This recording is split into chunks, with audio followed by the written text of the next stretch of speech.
back.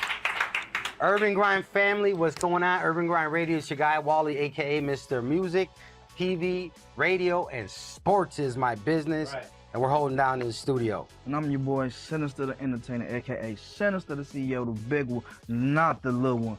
This is Urban Grind Radio, powered by Vault Energy Drink.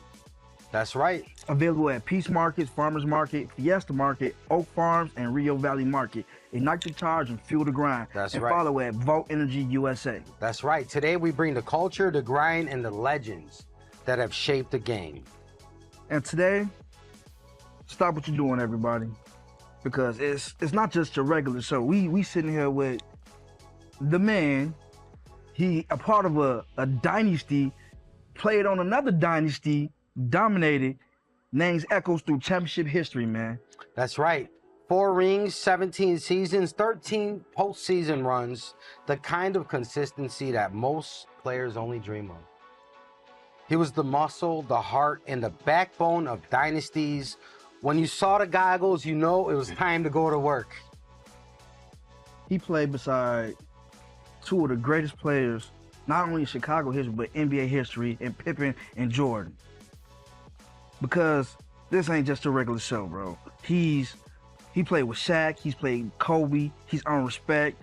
He stepped on everybody going through. I ain't gonna say stepped on, but he stepped on, man. Big step. He's stepping on. You feel me? He stepped on him. But his story doesn't stop there, because he's also a mentor, a father, a man, still giving back to the game and to the community. That's right. Urban Grind family, this is more than basketball.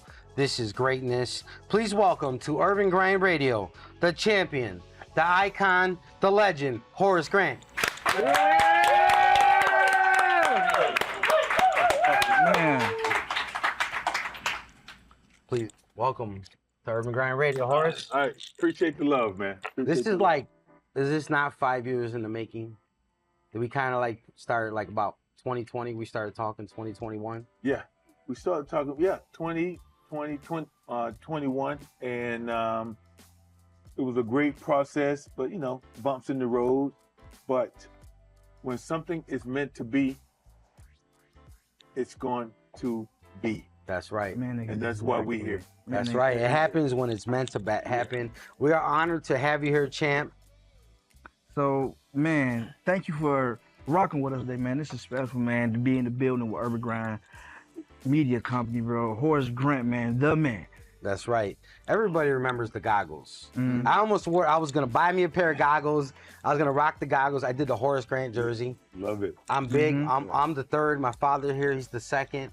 My son's the fourth. I always told him, you don't wear another man's last name on your back. You don't wear it because this is part of the Lockard legacy. But the man you are, and off the court, just the brother you've become, and just how real you are, I'm honored to wear this jersey today. I haven't worn a jersey in like 20, 25 years, and I'm asking you to sign this. I'm honored to wear your number because I think I really connected with you. I told you how you changed my life personally. I never thought in my wildest dreams that I'd be sitting here with you right now. That a joke would become like, I got more Horace Grants. That was my protection barrier. That kept me safe, okay? That was my only defense I had against people. Okay. I was a minority. I was one of 3 Hispanic people in the entire elementary school. All right? And I dealt with a lot of stuff. Yeah. But like, I played basketball, I made friends, I wore them glasses, and I said I had more Horace Grant. Hey. And I give respect to, before my time, Kareem, James Worthy, wore the goggles. Much respect to my elders. But it was just something about them space goggles I wore. They looked like they were from outer space or something. And I'm gonna share a quick story. No, take your time. Tell us the story. How those goggles were born. The late great Johnny Bach was the Chicago Bulls defensive coordinator. And after every road trip, during the road trip rather, Phil Jackson would give us a book to read, according to our personality and our character. And he gave me a book, a spiritual book called Joshua. I'm sitting there reading it, and interesting. And they made that book into a movie, a TV movie. So I'm sitting there reading on the plane like this. And Johnny Bach, who was a father figure to me, came up to me and said, "What are you doing?" I'm like, "I'm reading the book." He said, "Why you have it this close?" I'm like, "Huh?" He said, "When we get back the next day, you're going to see the eye doctor for the Bulls." Long story short, the eye doctor told me, he said, "Horace, you're legally blind." I'm like, "What?" I'm like, "How in the hell did I pass the exam? I mean, the physical exam." He's on 6'10". Yeah. He's trying to fix that. So I'm like, okay. He said, "All right, now you're gonna need contacts." So I got some contact, but I had this phobia about putting a finger towards my eye. So I'm like, "Nah, that's out." And he said, "You're gonna have wear glasses." I'm like, "Yeah, if I'm reading or driving, yeah." And he's like, "You going to have to wear goggles with the inscription or whatever you." Okay, prescription goggles. Yeah. Okay. I said, "Okay, fine." Gave me a pair, and Scottie is my dog. Scottie Pippen is my dog. That's my dog. So we were side by side in the locker room, his locker and mine. And I said, "Man, I got to wear these goggles." And Pip, and I quote, "You ain't wearing that shit out there." Wait a minute, he said no, you ain't wearing them? No, he told me. He said, "You ain't wearing that there." And where I come from, he said, "I dare you." Uh-oh. Where I come from, dare like that? You got to do it. Man, I said, "Okay, all right, we'll see." That night, the goggles were born. I put them on, and I went out there, and it you know, you had MJ, you had Pip, then you had the goggle man, Horace Grant. Yeah. That distinguished me from them, from everybody else. Okay. So they were born that night. And Pip, thank you, dog. Salute to Pip, man. One of the best decisions you ever made, huh? Yeah. Let's give it a Scottie Pippen, man. Yeah. So, Horace, you had a reputation as a defensive backbone and a glue guy. The one who always did the dirty work on the floor. Yeah. You kept your team balanced. So, what's one story that shows what you brought to the locker room as a leader? The general. We're talking to the general. Just so you know. Salute. And Phil Jackson called me into his office one day. True story. He said, "Horace, I'm gonna ask something of you." I'm like, "What's up, PJ?" PJ? PJ. PJ. Phil, yeah. That was his. Phil That was his nickname. Yeah. All right. Yeah. So I feel like if I meet Phil, I'm gonna holler at PJ. Yeah. All right. Okay. He said, respectfully. Yeah. He said, "I'm gonna ask something of you." I'm like, "Yeah." I'm thinking, "Yeah, okay, for the team. Yeah, I got you." He said, "I am going to yell at you and have you as my whipping guy." I'm like, "Okay." He said, "But I'm gonna be speaking to MJ and Scottie, and I'm gonna yell at you." I'm like, "Yeah, okay. Well, you know, is it for the team? Yeah, fine." Okay. But he didn't tell me it was gonna be damn 6 years. Hey, why He not? didn't tell me The whole time? The whole time. The whole time. Hey. MJ or Pip make a mistake on defense, and of course I got their back, and Bill Cartwright got my back, and then he was like, he would come to me, "Horace, why the hell you make the mistake?" And I'm saying to myself, remember the conversation that Phil and I had. So I'm like, I got you. I'm sorry. But I know he's yelling at MJ or Pip. Right. So So you took the heat for some of the guys. Yeah. Yeah. When you talking about heat, man, my back was on fire for 6 years. Man. You know why you took it? Because they knew you could take it. Yeah. You're like, God don't give you a burden, and God, you don't get something like a weight put on you unless you can handle it. Absolutely. They knew you could do it. He will never give you anything that you can't bear. You are not lying, man. This is Urban Grind Radio. We tapped in with the 4-time NBA champion. We're out here with Urban Grind Radio. We got a quick break. When we come back, we got more with the icon, Horace Grant. Don't go nowhere. It's Urban Grind Radio. Let's go. Let's go. Step onto the stage at Urban Grind Studios, featuring a professional TV set with a full stage, dynamic lighting, and top-tier production capabilities. Whether you're filming a show, recording content, or creating high-quality visuals, we've got the setup to bring your vision to life. We also offer a state-of-the-art podcast studio with a Rodcaster Pro, professional mics, and in-studio monitors for flawless sound. Need crystal-clear wireless audio? Our professional-grade Saramonic wireless audio system with 4 microphones ensures top-quality sound for any production. Our photography studio is perfect for headshots, brand shoots, and content creation with premium lighting and backdrops. Need to record music or voiceovers? Our on-site recording studio is available for high-quality productions. Expand your reach with podcast distribution, TV and radio packages, and exclusive content placement services. And we keep it comfortable, with a fridge stocked for guests, easy parking, and a designated smoking area. Book your session today. Call 1-888-380-1913 or visit urbangrindtv.com. When the grind never quits, power up with Volt Energy Drink. Feel the surge of natural guarana caffeine and cane sugar that kicks your hustle into overdrive. From early morning brainstorms to intense workouts, Volt keeps your focus razor sharp and your energy unstoppable. Choose from Yellow Energy Guarana flavor, Blue Energy Blueberry, and Dark Energy Berries flavor, each one packed with clean energy. No jitters, no crash, just sustained power to help you own every moment. Volt Energy Drink, ignite the charge, fuel the grind.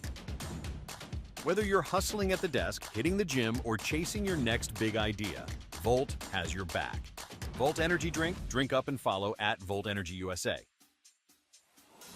Available now at Pete's Market, Rio Valley Market, Farmer's Best Market, Fiesta Market, and Oak Farms Market.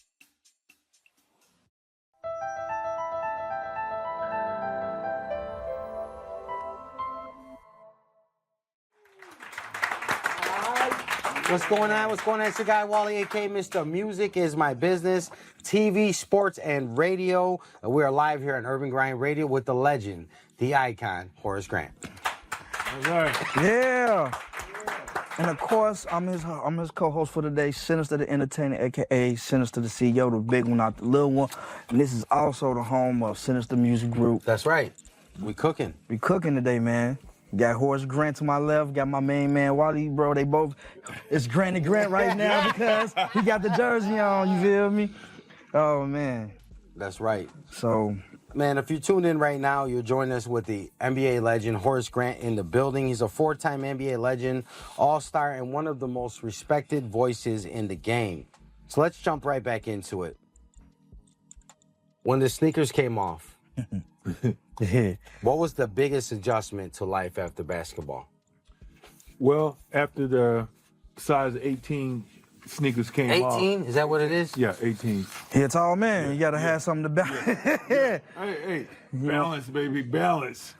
And I just told the story a couple weeks ago. One of the most happiest days of my life, when I retired in 2004, is waking up around 7 o'clock, making my cup of coffee, walking out my back door and watching the sunrise. True story. Watching the sunrise and exhaling, taking a sip, and not have to be at practice or any place else but my home. Man, let's give it up for that right there, man. Yeah. You know why? Because your watch was over. Yeah. You did your duty. Mm-hmm.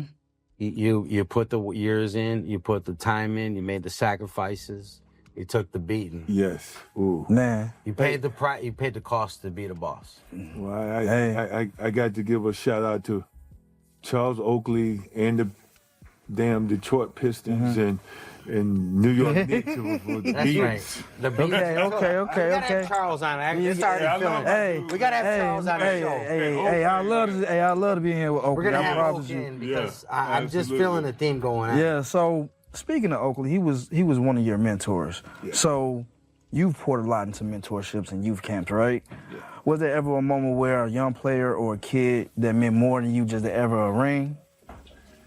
Man, back in the day, I worked with an organization called Make-A-Wish Foundation.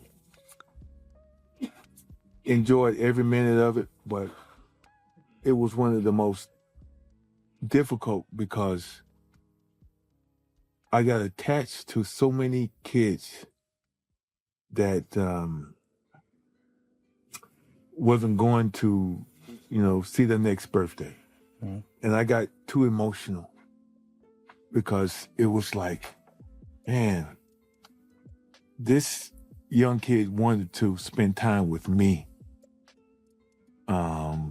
before their last breath, and I'm thinking,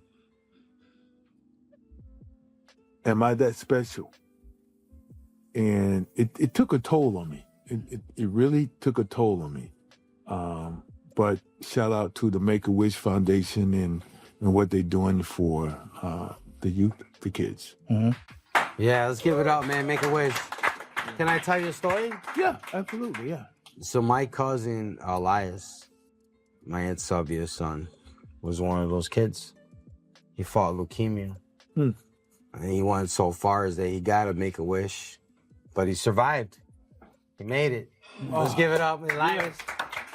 Yeah. That's a big calling to call upon, like somebody that's literally even this earth, and they want to meet you. Yeah, and I was with Orlando Magic at the time, and I mean the kid could have said, of course, Shaq or Penny Hardaway, but he said Horace Grant. Isn't that amazing? I don't know if it was because of the goggles or... No, it was because it was Horus. Yeah. You're a great player. You're a great role model, bro. I mean, of course he was Horace Grant. Why not Horace Grant? To me, You were. you know, you're a leader, so you know how to lead, and people look up to you. So I think kids can sense a spirit of a person and be attracted to that. Not saying that I'm the greatest guy ever, but when it comes to kids, man, there's no better love than the love of a beautiful child, man. You can't lie Yeah. about that. No, yeah. Speaking of that kind of transitions right into our next thing. Uh-oh. You're a father. Yes. What's your favorite part of being a dad? And what lessons from the game do you pass down to your family, your sons and daughters? Man, such a great question.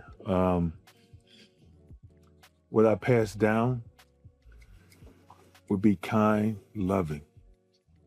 It would be hard work, passion, and determination. With those characteristics, you can be successful in any walk of life that you want to be successful in. Those are the characteristics I try to put into my kids, my offspring. That's amazing. That's one thing, like to pour into your kids and everything. So the game's changed since like the 1990s, right? Yes. Trust me, I know it's a different era. I've seen that era, seen the early 2000s, I've even seen the 2010s. But if you were playing in the NBA today, Horace, what part of your game would shine the brightest in the NBA today? Well, I would say my shine would be definitely on the defensive end. When I say the defensive end, it would be defensive rebounding, blocking shots, if my teammates make a mistake out front, they would know that I would have their back.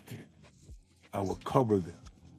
That would be I would be $180, $190 million. $100 million.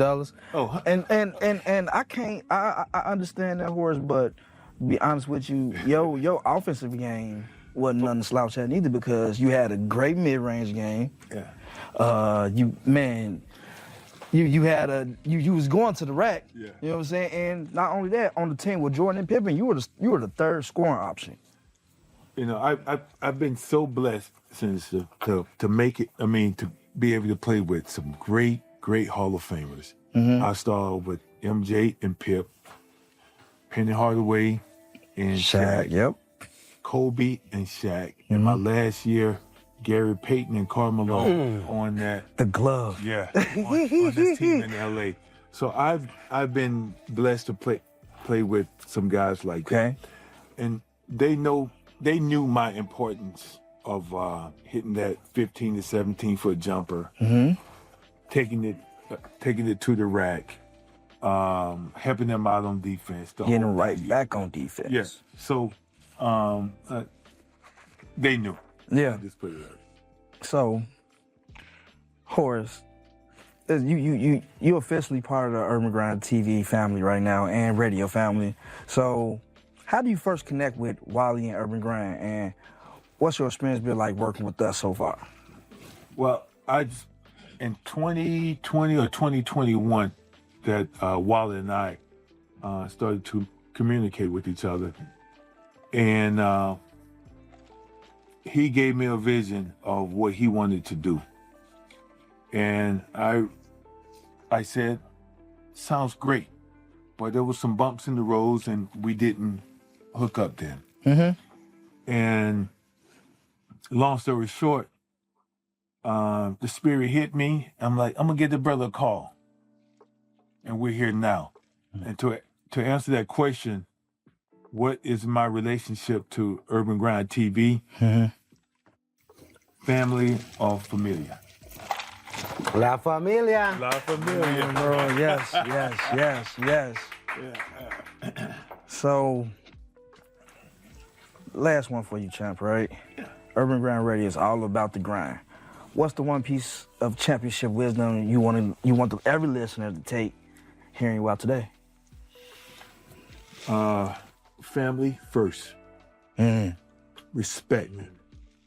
Loyalty. Hard work, determination, and passion for anything you want to do. And when I walked into the studio earlier today, the love that this family have given to me is unbelievable. That's why I know the partnership is going to be out of this world, or unbelievable. That's right. So that's right here. That's sorry. That's right. There's why we call him a legend. Horace Grant, 4 rings, 17 years, and still dropping gems for the next generation. Champ, thank you for blessing us with your time. Listen, if you didn't know before, now you know. Make sure you tap in with Horace Grant, because we got big things coming on deck, and you don't want to miss it, man. It's legendary. I promise you, it's nothing like that's ever been done in entertainment history. And we're just honored he brought it back home to the crib, man. Thank you, my brother. Shout out. Man, That's so, right. So, Horace, this has been a legendary episode of Urban Grind Radio, powered by Vault Energy Drink, available now at Peace Markets, Farmers Market, Fiesta Market, Oak Farms, and Rio Valley Market. Ignite the charge and fuel the grind, and follow at Vault Energy USA. That's right. This is Urban Grind Radio. The icon, the legend, 4-time NBA champion, blessed us with his presence today, Horace Grant. Thank you so much. Don't go nowhere. More coming. It's Urban Grind Radio. Let's go. Step onto the stage at Urban Grind Studios, featuring a professional TV set with a full stage, dynamic lighting, and top-tier production capabilities. Whether you're filming a show, recording content, or creating high-quality visuals, we've got the setup to bring your vision to life. We also offer a state-of-the-art podcast studio with a Rodcaster Pro, professional mics, and in-studio monitors for flawless sound. Need crystal clear wireless audio? Our professional-grade Saramonic wireless audio system with 4 microphones ensures top-quality sound for any production. Our photography studio is perfect for headshots, brand shoots, and content creation with premium lighting and backdrops. Need to record music or voiceovers? Our on-site recording studio is available for high-quality productions. Expand your reach with podcast distribution, TV and radio packages, and exclusive content placement services. And we keep it comfortable with a fridge stocked for guests, easy parking, and a designated smoking area. Book your session today. Call 1-888-380-1913 or visit urbangrindtv.com. Hey, SMG, Zello. Hey yo, Rio, Shuilai. I just need some diamonds around my neck. I just need a bitch to suck it good and count the check. I don't need the backboard, I just need the net. I just need a crib for my OG without the rest. I'm smoking this OG, ran out of Zah, I smoke the rest. And we ain't beefing about a bitch and figure out we make a mess. I got a couple shooters, I'm not stating they the best, but Brody knocked them off when he let shots about the tech. I just need a pound, I heard duty on the road. I just hit this lick, I'm tryna get up on the scope. I just need the game, I need the cheat, I need the code. I don't need attention from no dirty asshole. I heard she tryna get icy, I can get pricey, you cannot buy me. I walk in this bitch is invited, you can supply me, I fuck up a tight beat. I'm cooking this shit like I'm brewing, I'm putting the stew in and she wanna try me. They watching the shit that I'm doing, I got an influence, but they do not like me. I'm hitting her shit from the back, if she got a check, then she in a wreck. She tryna say that I'm the best, don't feel like the rest, I'm choking her neck. I told her I'd rather get money, don't think like a dummy, like I'm at a desk. My niggas ain't doing no running, they keeping it coming, the chopper got flex. I just need some diamonds around my neck. I just need a bitch to suck it good and count the check. I don't need the backboard, I just need the net. I just need a crib for my OG without the rest. I'm smoking this OG, ran out of Zah, I smoke the rest. And we ain't beefing about a bitch and figure out we make a mess. I got a couple shooters, I'm not stating they the best, but Brody knocked them off when he let shots about the tech.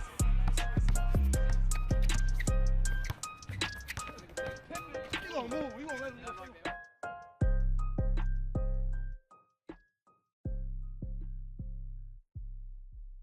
When the grind never quits, power up with Volt Energy Drink. Feel the surge of natural guarana caffeine and cane sugar that kicks your hustle into overdrive. From early morning brainstorms to intense workouts, Volt keeps your focus razor sharp and your energy unstoppable. Choose from Yellow Energy Guarana flavor, Blue Energy Blueberry, and Dark Energy Berries flavor, each one packed with clean energy. No jitters, no crash, just sustained power to help you own every moment. Volt Energy Drink, ignite the charge, fuel the grind. Whether you're hustling at the desk, hitting the gym, or chasing your next big idea, Volt has your back. Volt Energy Drink, drink up and follow at Volt Energy USA.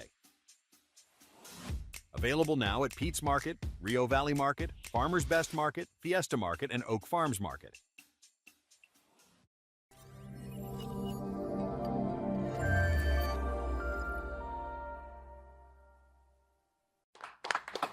Welcome back to Urban Grind Radio. It's your boy Wally, aka Mr. Music Is My Business. It's your boy Sinista the Entertainer, man. We are back with our guest, Lemoyne Alexander. How you guys doing? We're doing great, man. Man, you just dropped some Heavy names. He was dropping some heavy hitters. Some heavy hitters, some heavy man.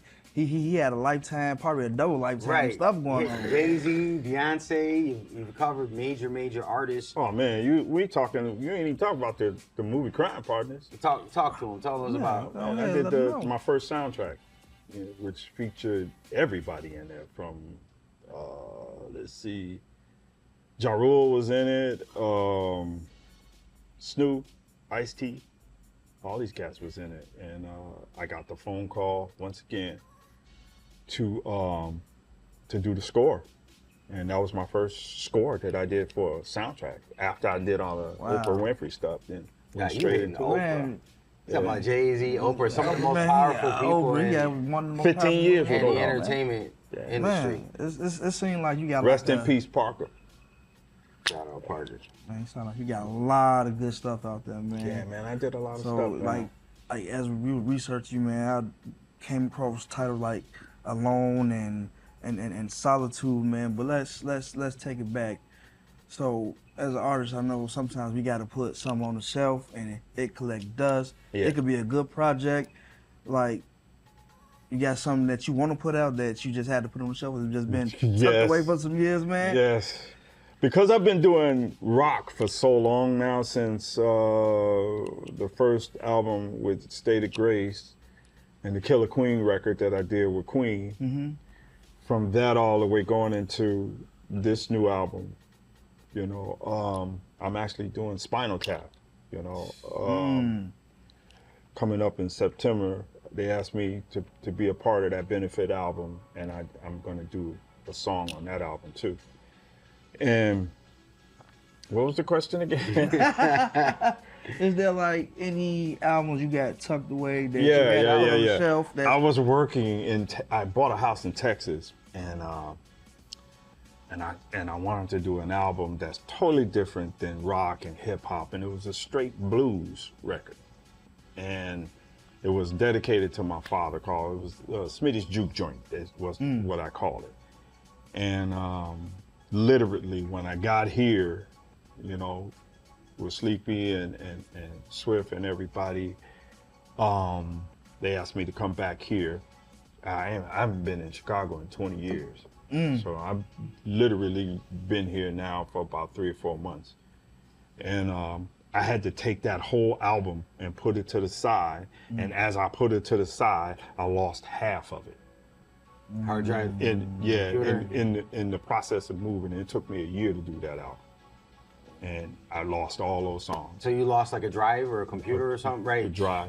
The The whole drive story crashed. in the book. the drive crashed. Yep, and these are, I was able to save the actual MP3 so I could redo it later. But not the source files. Nah, I can't. They're all gone. And we talked about that. I remember I've had a studio since 2002. And I remember having DVD bundles, like we used to carry CD bundles. Yeah. And I had DVDs and I used to back my stuff up religiously every 6 months. And everybody thought I was crazy, but I was like, no, I got DVDs. And I still have all the DVDs of the sessions. Yeah. And you know what? My stuff crashed. My G4 crashed, right? Yeah. I wish they could find a way to fix all this stuff when I you buy recovered. this shit. I recovered most of this stuff. I want to shift to when you first heard your own production on the radio.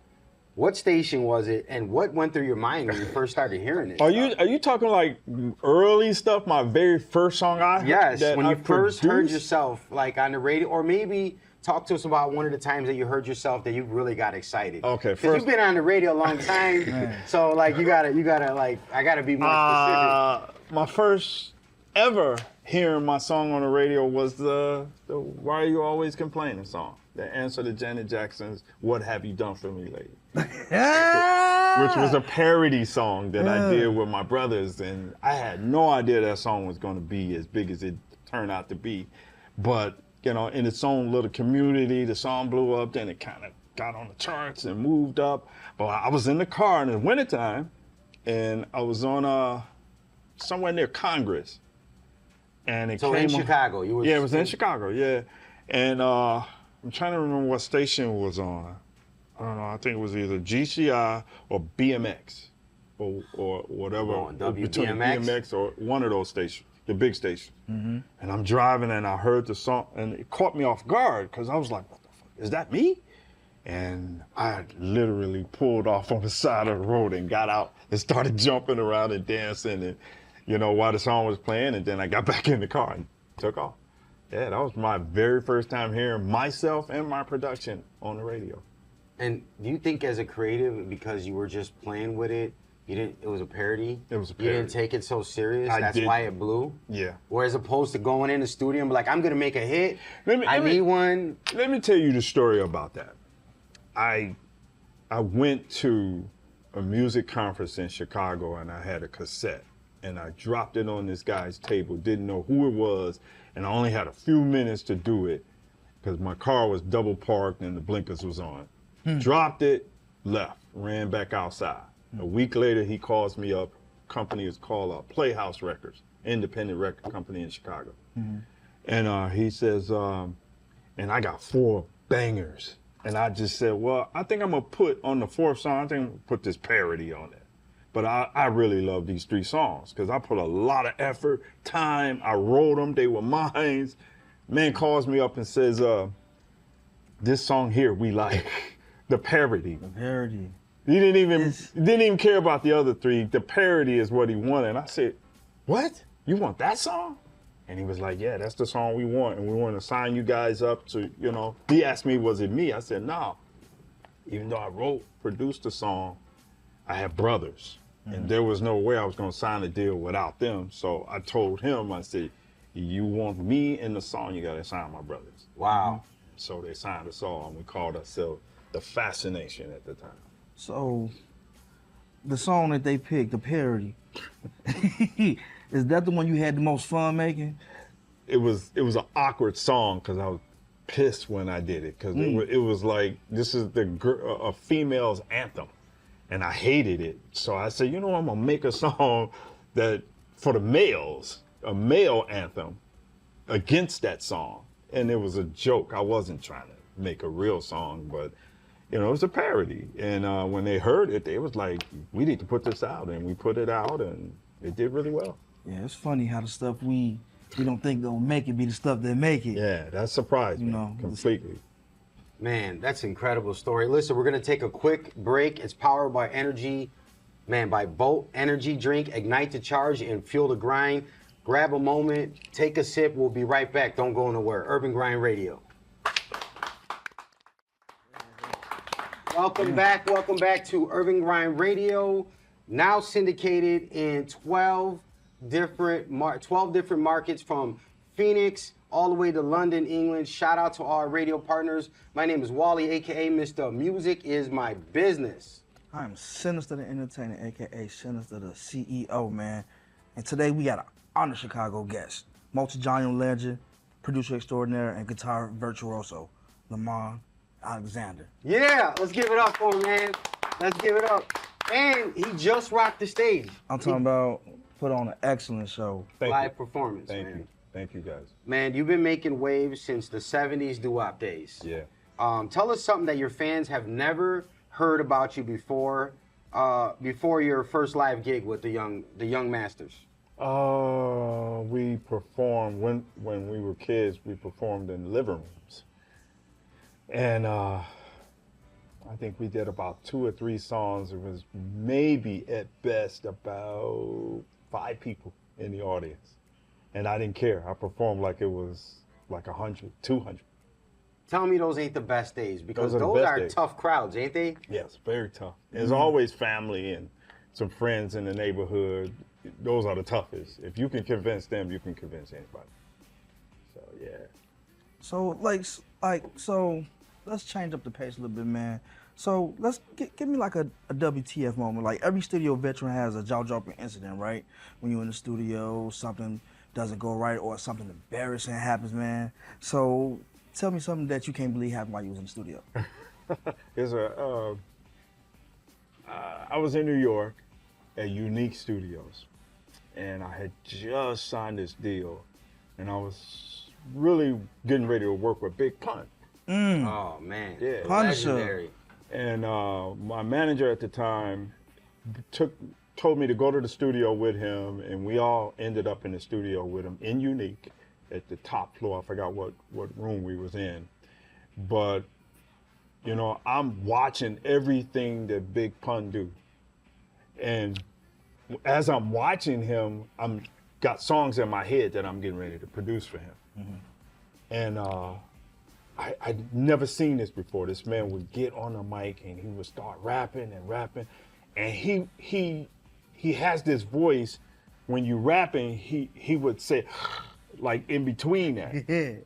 You know, but you know, He's a bigger guy, right? Yeah, he's a big guy. I have the same issue, so and I was like, completely. listening, like, how am I gonna work with that? You know, and then I thought in my mind, I'm gonna erase that and you know, work with him. But it was fabulous watching this guy go. You know, what was funny to me was there was this huge table that was in the way when he was going into the booth, and somehow he slipped through it. I swear to God, I don't know how he did it, but he got through it. And everybody in the studio just started laughing. And I was like, what? I couldn't believe it either, but he got through it, you know, and the space would have to be like this much, and he got through it, you know. How did you end up connecting with Big Pun and like actually something like that? Through Londell McMillan. Okay, which is, if people don't know, is that like a music executive? Yeah, he's one of the biggest music mogul attorneys in the business. He was managing, at the time, Prince and Stevie Wonder. Okay. And he took me on right after I left Motown. And I was with him for about 3 years. And wow. Through him, I ended up doing, I was getting ready to do something for Faith. And we were talking about doing a record with Biggie before he died, because he represented Biggie Smalls and Faith. But I ended up doing a record with Dougie Fresh through him. So, and it's a great song, it's huge. I'm wondering if that's the same attorney, if there's a story where Master P tells where he wanted to get on and he wanted advice, and somebody put him on with that might be him. Prince's attorney. That's him. And what he did is, the guy, Master P, said I had $30,000 or something. Yeah. And I paid him $30,000 to go see him, and all he said was, "You want a distribution deal? You don't want a record deal." And he goes, "I just gave you all this money to it." And he said that was one of the best investments that he ever made in his life. Yeah. From that. Yeah. Now, you span different genres. I mean, you're talking heavy hitters in it. You've done doo-wop, you've done funk, hip hop, film scores. How did you get now into the alternative rock field? It's to be honest with you, it was a tough decision. I walked away from it because there was too many casualties. People around me were dying. Great friends of mine that rap caught them so deep involved, and two of them, you know, I felt like it was my fault.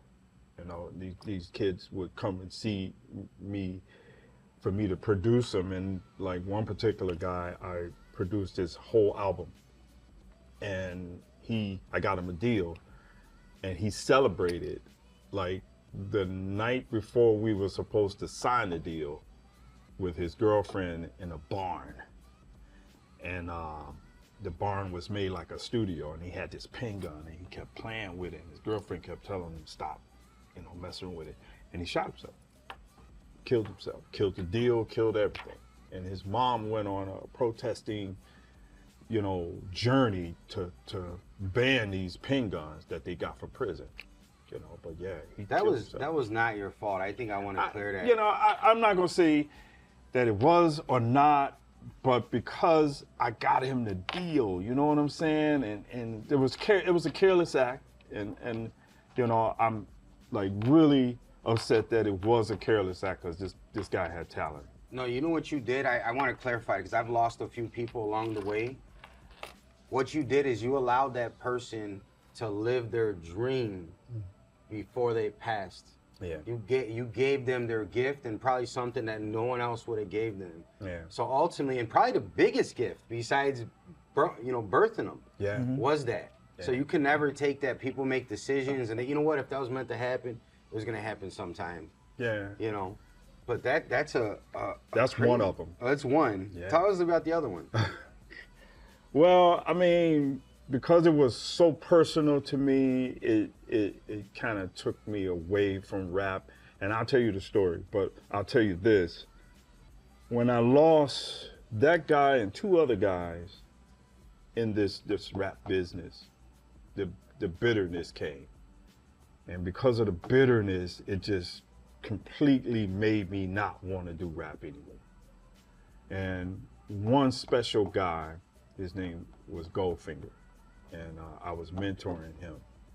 And I was at the point where I was ready to get out of rap completely. And they asked me to do a record for Too Short, Jazzy Faye, and another artist, Chew. And I did the whole album that features St. Lunatics. Everybody was there. I did the beats for the whole album. And the very last song was supposed to be on the album was I was going to show Goldfinger how to put it on there. And I was rehearsing with the State of Grace band that I had put together, my first rock band where I was venturing and leaning towards rock at the time. but I still had an obligation to finish this last album in hip hop.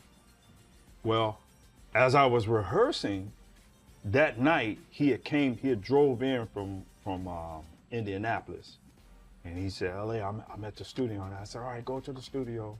Let me finish up my guys here, because this was my very first time rehearsing with my band at the time, a rock band that I specially put together. And as I was rehearsing with it, we passed the time, and he was still in the studio waiting on me. It had got to be about 1, 2 o'clock in the morning. And then I called him, and he said, hey, don't worry about it, man, just come in the morning. So I said, all right, you sure? You know, because I can come now. He was like, no, just come in the morning. Well, that morning came, and this is what killed it for me. That morning came, and I got up. I said, I couldn't really sleep. I got up around 7:30, 8 o'clock in the morning, and I called the studio, and another guy answered. And I said, yo, put Goldfinger on the phone, put him on the phone. Let me talk to him so I can get him set up for this last song on the album. You know, so I could show him how to break the track down and everything. And kept telling me, man, you can't talk to him. And I was like, why? And then he said, Goldfinger's dead. I said, what? From what? How? What happened? And he said somehow he knew somebody that he let in the studio, and they robbed a place, they cut his throat, and they shot him. Holy cow. Wow. And this kid just had a baby. He was no more than maybe between 21 and 23. And it devastated me. And I said, I threw in my towel in. I said, that's it, I'm done. You know, and I walked away from it. When nobody took me serious, because they just knew that this was my livelihood, and I, you know, I'm just not gonna walk away. But I told everybody, I made an announcement, I even put it in the newspapers, I'm done. I don't want to do rap no more. And people kept challenging me. I got an offer to do a Jay-Z record with Beyonce. What's that record they did together? Girlfriend? Me and my girlfriend? Yeah, that one. They asked me to program it, and I turned that down. And I think it was about 60 grand to do that. And then I turned down a Big Mike record. OG Big Mike, Ghetto Boys? Yeah, shout out. Big Mike record, and I turned down a couple of more records. I just told everybody, no, I'm not interested. And I went cold turkey, and it took me about, literally, I blame myself for that situation too, and I hurt for a long time. But I continued my rock effort with him in mind. And I just kept going and going and going, and I pushed myself till I ended up recording like all these demos. And the girlfriend that I was seeing at the time, she couldn't believe that I had did all this, like played the guitar, the bass, the drums, all that. She still couldn't believe it. And she took it and gave it to somebody, and that person gave it to a DJ, and they played it on the radio. And the rest is history. What genre do you think taught you the most about taking creative risks? Rock. Rock was the biggest one, because I was a little skeptic, a little nervous about it, because I'm a black guy doing rock. So crossing over from being a hip hop producer, where I was in all the magazines and doing all the big records, to now going this small to being a rock artist, you know, that was a challenge to me. So, man, that's a really amazing story. We're gonna get more from Lemoyne Alexander after we take this break. Don't go nowhere. You're tuned into Urban Grind Radio. Let's go. Be right back. Welcome back to Urban Grind Radio. It's your boy Wally, aka Mr. Music Is My Business. It's your boy Sinista Entertainer, the big CEO. We're here with our great, wonderful, amazing guest, Lemoyne Alexander. How you guys doing? Doing amazing, man. We were chopping it up before we went to break, and I think we had some really stuff we want to ask you, man. Man, your background. Your background deserves to be a movie. Thank you, I appreciate that. We talking about rapping. My Rap-A-Lot days, I didn't want to be called Lemoyne. You know, I like LA, and that was my rap producer's name. But once I walked away from rap, I didn't want to be called LA. A new moniker. Yeah, I took I wanted my real name. Okay. So let's ramp things back up, man. You know, so you're also a mentor, right? You guided so many artists. Oh my God, yeah. So right now, which up-and-coming artists are you most excited about, and what advice do you keep repeating to your artists or to people you mentor? To my own artists, I don't have There are certain things you have to tell the same, like, over and over again, or yeah. is it different, or was it that every person is different? Yeah, every person is different. Not everybody is the same, because a lot of people, it takes a lot to get them to stay driven. You know, because a lot of people are going through a lot trying to be creative. And sometimes their own issues takes them away from their drive. And, you know, and I try to motivate everybody.